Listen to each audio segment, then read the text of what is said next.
Hoy nos preguntamos con mucha razón, ¿por qué hay tanta insistencia? ¿Por qué se habrá formado ese clima de preocupación por la ciudad? ¿Qué ocurre allí? ¿Qué es lo que pasa que se ha formado de pronto en los últimos días, en los últimos meses, años, una insistencia en los lugares tradicionales, en la reconstrucción de la ciudad, su estética, su personalidad básica? En realidad esto ocurre porque hay un clima de decadencia mundial general asociada a la caída, al término de la civilización occidental. La civilización occidental que surge, pues nace con todo su peso grecolatino, hebreo, todas las influencias que va recibiendo posteriormente, al igual que las demás culturas, también tienen un momento de decadencia y de terminación.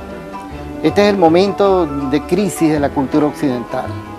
De modo que se refleja en la pérdida de la creencia, de la fe, en la falta de consistencia de los valores que sustentaban, que servían de control externo, llámese valores morales, valores religiosos, valores políticos, en cuanto al saber, los juegos, el vestimenta, la vivienda, todo eso son valores.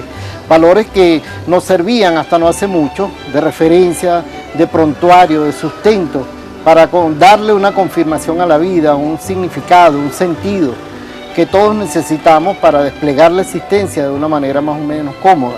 Ha habido desde los años 70 y a partir quizás del Mayo francés, a partir de todo aquel movimiento norteamericano de los hippies.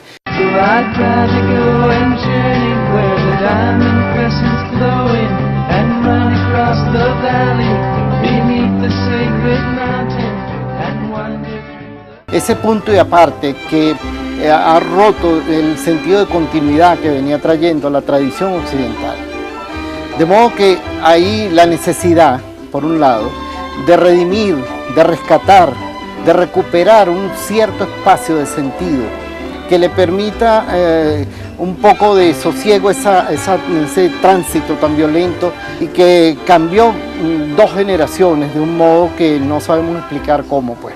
Los años 70 más o menos coinciden con un crack, con un punto y aparte que vivió el mundo en varias partes. No solamente la guerra del Vietnam, no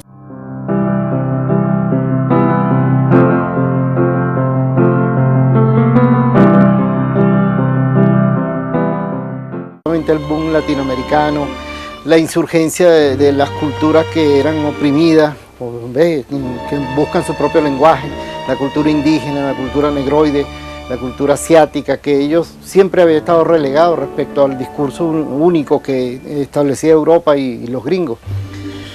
Ese fue un tiempo, un año de despertar, que coincide para otro con la llegada de un planeta llamado Quirón, pero ese es otro asunto. El caso es que aquí en América Latina se sintió y descubrimos un poco con sorpresa que habíamos abandonado demasiado la tradición.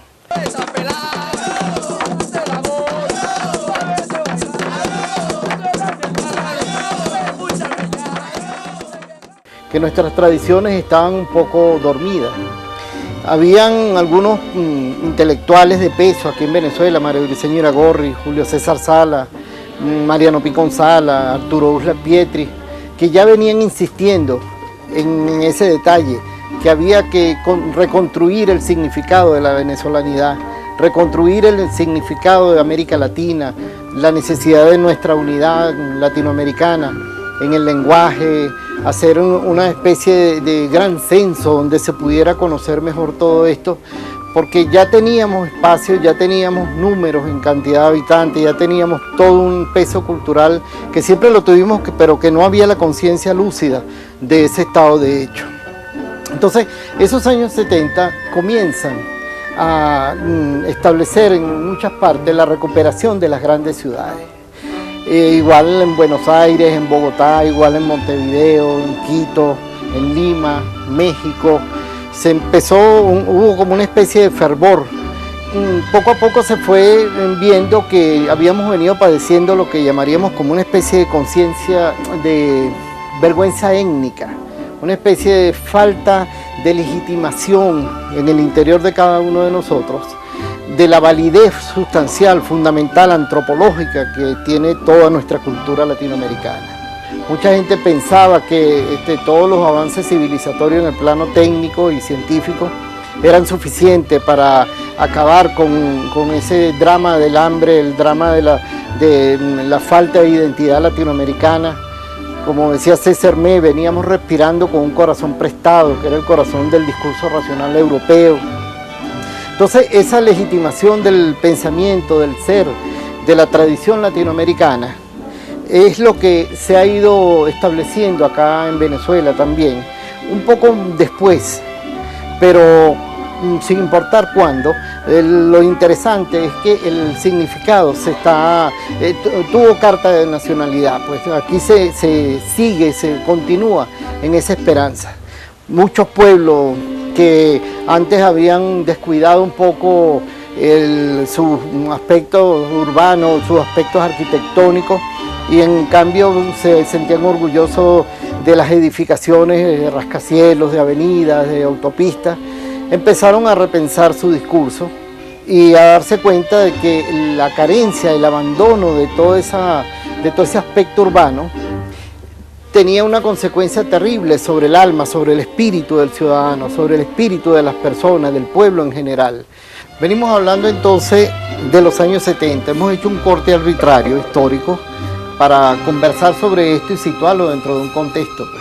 Ya recuerden que comenzamos diciendo que había una preocupación, un clima de búsqueda, una necesidad de retornar y hasta cierto punto redimir el significado histórico y cultural de esta ciudad, de este pueblo, pues, que es Los Teques, que yo considero que es un pueblo urbano, en cierto modo, pues, porque no tiene la característica de las grandes ciudades, pero tampoco es un pueblo rural.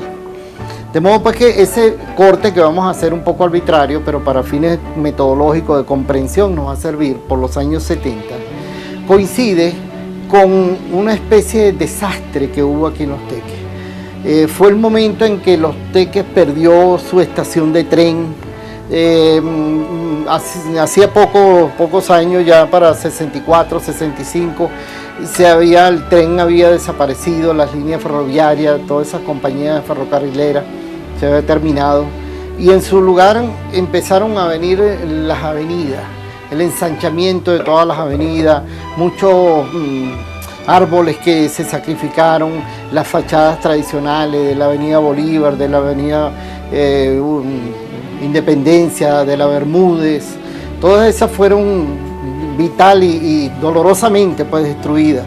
Igualmente pasó con mucho, como el Hotel Parks, por ejemplo, la Casa Blanca, que estaba situada donde está ahora el Centro Comercial La Hollada, otras casas tradicionales que también se sacrificaron.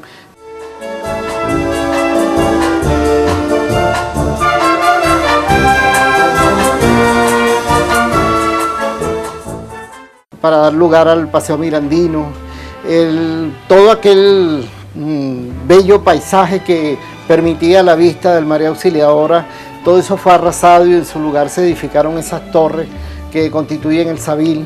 En fin, fue un desastre, una falta de sentido de la tradición cultural, histórica, una especie de decadencia, porque para dar lugar a